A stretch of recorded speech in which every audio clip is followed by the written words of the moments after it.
Namaste children, believe in yourself and the world will be at your feet, said by Swami Vivekananda.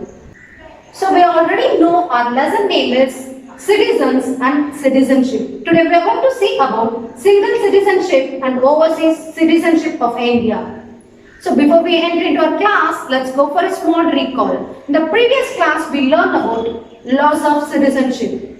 In that we see three ways of losing citizenship. What are they? Yes, you are right. First one is renunciation, and the second one is termination, and the last one is deprivation.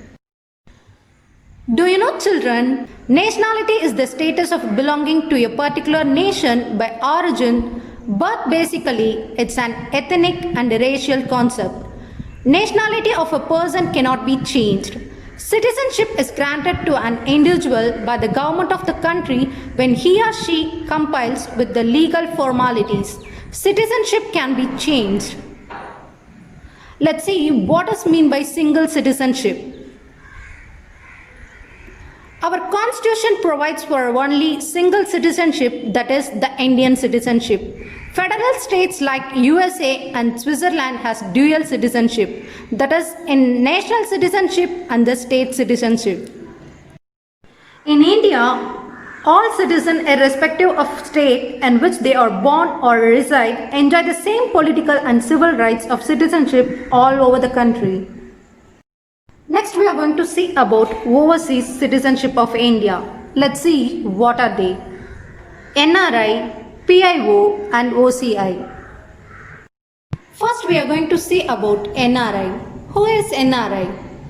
NRI is a non-resident Indian. An Indian citizen who is residing outside India and holds an Indian passport is called as non-resident Indian, that is NRI.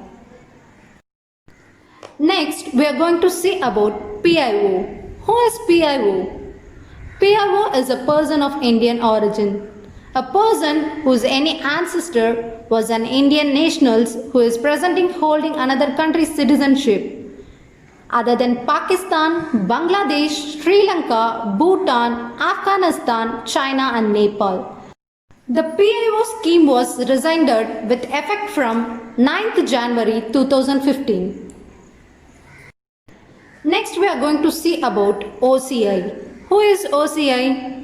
OCI is the Overseas Citizen of India card holder. Immigration status permitting foreign citizen of India origin to live and work in the Republic of India indefinitely, except the citizen of Pakistan and Bangladesh. There are no voting rights for an OCI card holder. So children, in today's class we learned about single citizenship and overseas citizenship of India.